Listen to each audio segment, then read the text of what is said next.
So what I'm going to be doing today is showing how to do a Steven Universe name or logo or whatever in Adobe Illustrator, like I taught myself. I did that for a Steven Universe fan group I set up. I based the aesthetic, as you can see, on this logo. I didn't want it to be exactly the same. I just wanted to capture the vibe, kind of like you see in the title cards.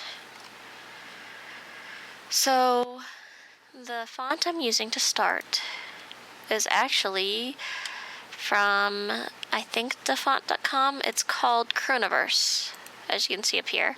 It's meant to look a bit like a Steven Universe font. Now, let's start here. I'm gonna go ahead and drag this over. This is my first how-to video I've ever done on Illustrator or anything, so you're gonna have to forgive me if I have some hiccups. Let's start with your background. So you see they've got some different bubbles. You're probably gonna wanna start with, let's say, a box, not that color. Go ahead and sample the main yellow. Now I'll hide that. And then you're just gonna create some bubbles and sample the colors from those. Like, you would do it like this, and like this. Might make them bigger or smaller.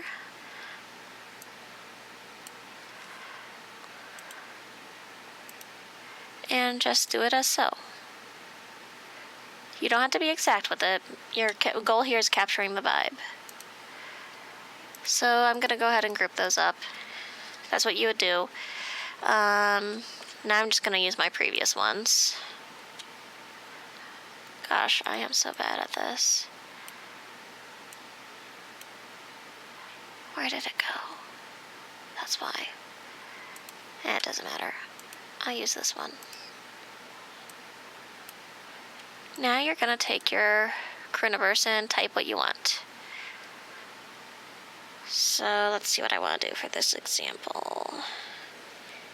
I'm looking. For this example, I'll go ahead and do Olivia, because I've been making these for some of my people in my group. Type the word. Go ahead, go type create outlines. Now either Command 8 or Control 8 for making it a compound path that's easier to work with. Make it as big as you want. Oh, make sure you hold down Shift when you're doing that, because otherwise you're going to do something like this. You never want to stretch shit. You do that, you should be ashamed of yourself. You only ever stretch proportionately.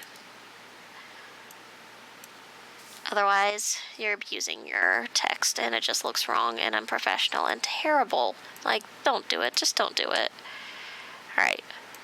So we've got Olivia. That's just a start. Now I'm going to duplicate it by, I'm working on PC. I'm going to hold down Alt. And I'm going to drag that up so I have a copy of it. Now I'm going to take the bottom one.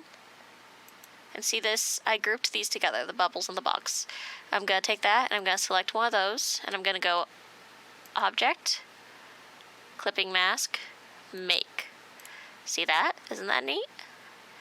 Now, I'm going to duplicate this again. I'm going to pull that one under.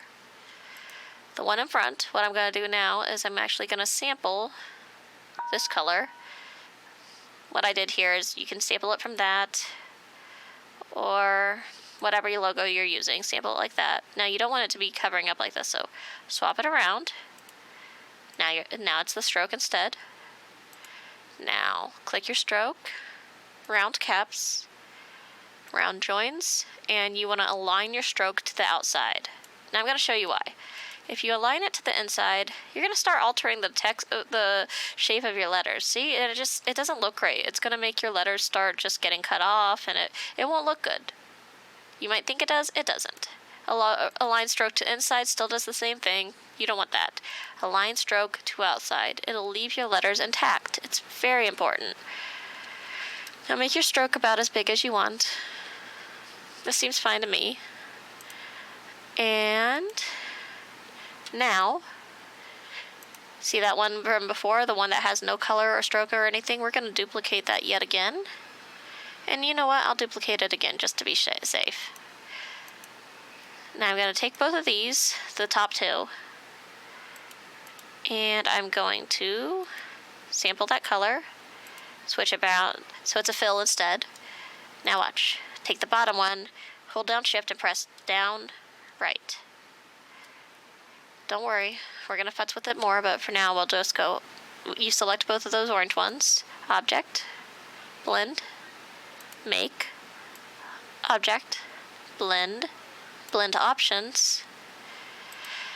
60 is fine, that'll work. Now, expand this blend down here. You select the bottom one, and again, just go down, over, a few times till it looks right. I think I like it better like that. See? Now, the reason you do it like that is it's going to kind of create this drop look that looks really good. Now, we've still got this one. Let's duplicate it again.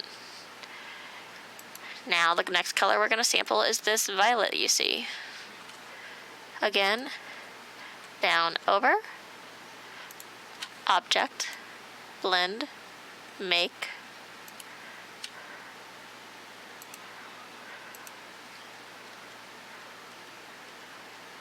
and keep doing it till it looks right. And there you go. Would you look at that? Now to make sure everything scales all right, make sure at the end of it when you're done, you go object, path, outline stroke. And if you still have a question mark on your stroke here, it means it didn't take, so just try object expand appearance. There you go, that worked. Then command group or control group, go ahead and center it. And there you go.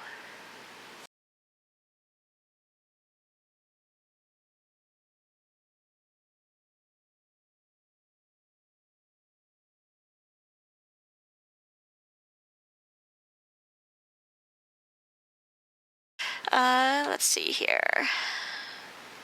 But yeah, that's how you do it. Isn't that kind of neat? And the nice thing is you capture the impression, but you're not going exact. That's not the point. You're just capturing the vibe. It's kind of cool. And if you're like me, you might want to leave your watermark there. So I'm just going to go do-do-do. And hey, here's my watermark because I don't want anyone using my shit without giving me credit, unless they pay me. There you go. Wait, that's not right. Why are you not showing up? You know better than that. Let's go. C, command. V. Keep going.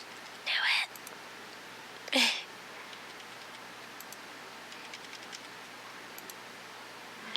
That'll work.